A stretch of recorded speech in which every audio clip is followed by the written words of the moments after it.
እግዚአብሔር ሊያይ የሚፈልገው ብዙ ጊዜ ቤተክርስቲያን ስል በአገልግሎቴ ከምጠቀምበት የማያቋርጥ ቃል ቢኖር ቤተክርስቲያን የሚለውን ቃል ነው። ምክንያቱም ቤተክርስቲያንን ወደ ትክክለኛው ስፍራ ማምጣት ስላለብን ቤተክርስቲያን የሚለውን ስያሜ ስናገር እንድትረዱኝ የምፈልገው ህንፃውን እያልኩ አይደለም። ቤተክርስቲያን እያልኩ ስናገር እንድትረዱኝ የምፈልገው ማኔጅመንቱን አይደለም። ቤተክርስቲያን ብዬ ስናገር አማኙን ነው። አሁን በፊት ለፊቴ ቁጭ ብላችሁ እየሰማችሁ ያላችሁ፣ ድምፄን በዓለም ዙሪያ እየሰማችሁ ያላችሁ፣ በክርስቶስ ኢየሱስ ያመናችሁ፣ በክርስቶስ ውስጥ አዲስ ፍጥረት ሆናችሁ የተጠመቃችሁ ሁላችን ቤተክርስቲያን ነው የምንባለው። ስለዚህ ቤተክርስቲያን ብዬ ስናገር አማኝ ስለሆነው ቅዱስ ስለሆነው ስለ እግዚአብሔር ልጆች እያወራው። እግዚአብሔር በቤተክርስቲያን ወይም በቅዱሳን ሊያይ የሚፈልገው ምንድን ነው? ብዙ ጊዜ እግዚአብሔር ሊያይ የሚፈልገው የሚመስለን እኛ የምናደርገው የሥነ ምግባር ባህሪዎችን እንደምንም ብለን ታግሰን ማድረግ ከቻልን እግዚአብሔር የሚደሰት ይመስለናል። እንደምንም ብለን እሱ ታውቃላችሁ 0 ፖይንት ላይ መምጣት ነው። በክርስትና ሕይወታችን እግዚአብሔር ሊያይ የሚፈልገው አንድ መልክ አለ። ሊገለጥ የሚፈልግ አንድ መልክ አለ። እግዚአብሔር ሊያይ የሚፈልገውን ነገር አስቀድሞ ነግሮናል። ኤፌሶን ምዕራፍ 1 ቁጥር 4 ላይ ዓለም ሳይፈጠር አሁን እግዚአብሔር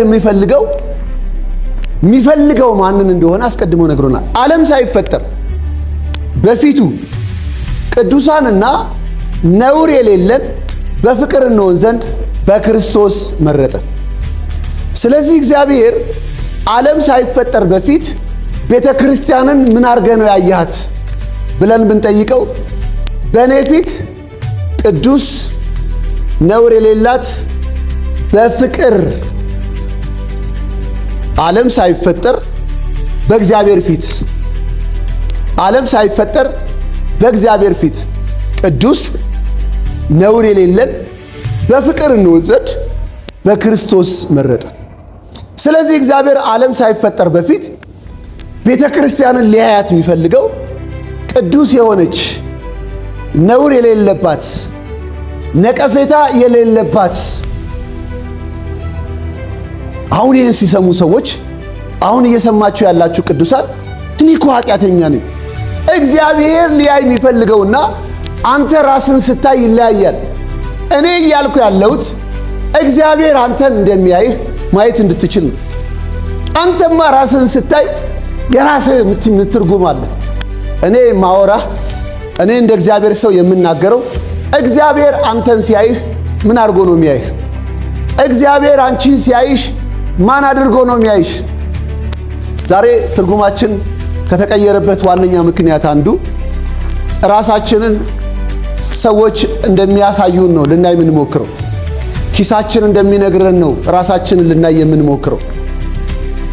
የተማርነው የትምህርት ደረጃ የያዝነው ሰርተፍኬት ስለ ራሳችን እንዲነግረን እንፈቅዳለን። ግን አንድ እውነት አለ። እንድታዩ የተጠራችሁት እግዚአብሔር እናንተን በሚያያችሁ መልክ ነው።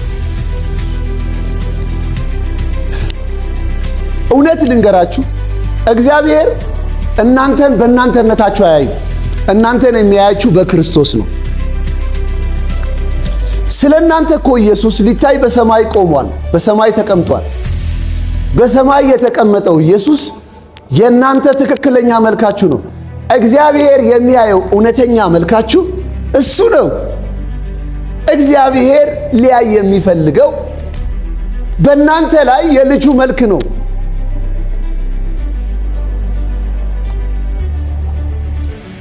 እንጂ የእናንተን ጥረት አይደለም ሊያይ የሚፈልገው። የእናንተን ለሱ የምትደክሙለት ድካም አይደለም ሊያይ የሚፈልገው።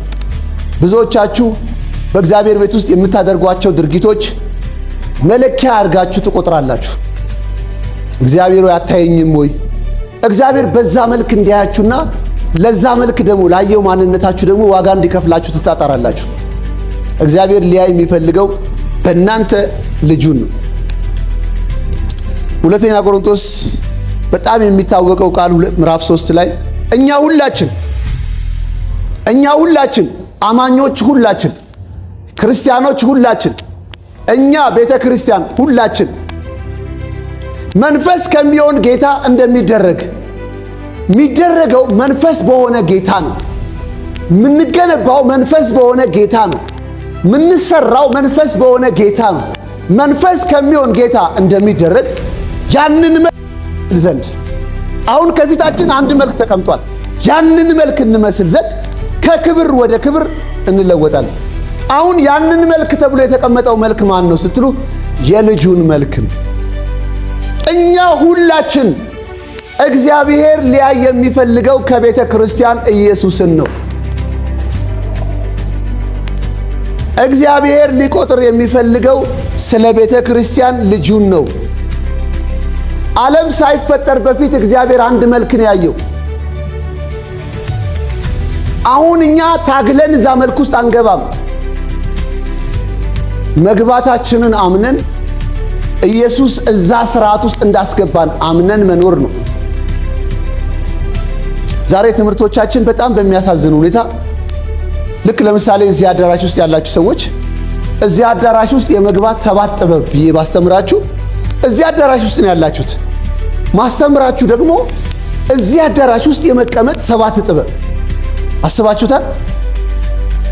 ብዙዎቻችሁ አትጠይቁም እንጂ ትምህርቶች እንደዚህ ናቸው።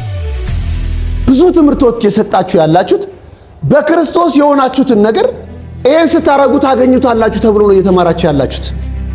በክርስቶስ የሆናችሁትን ነገር ይሄን ስትሰጡ ትሆናላችሁ እየተባላችሁ ነው የተባላችሁት። ልክ አሁን እዚህ አዳራሽ ውስጥ የመገኘት 7 ጥበብ ብዬ አንድ ብዬ ሳስተምር ፊዚካሊ ሲሆን ትረዱታላችሁ።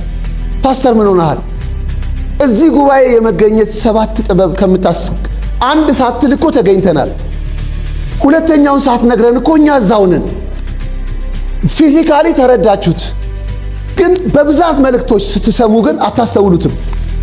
የብዙ አገልጋዮች ትምህርት የሆናችሁትን እንደምታገኙት ይነግሯቸዋል። የሆናችሁትን አንድ ቀን እንደምትደርሱበት ይነግራቸዋል። የተገኛችሁበትን አንድ ቀን ጌታ ቢፈቅድ እንደርስበታለን ብለው ይነግሯቸዋል። ፊዚካሊ ስነግራችሁ እዚህ አዳራሽ የመገኘት 7 ጥበብ ብዬ ልነግራችሁ ስል ትነቃላችሁ። በአካል ስለምታዩት ይሄው ነጭ ወንበር ላይ ተቀምጫለሁ። አንተ ከፊትህ እያየው እኮ ነው።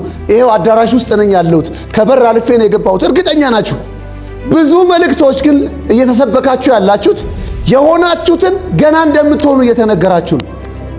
የገባችሁበትን ክብር ገና እንደምትገቡበት እየተነገራችሁ ነው። በክርስቶስ እኮ የሆናችሁት ማንነት ጎዶሎ የሌለው ነው።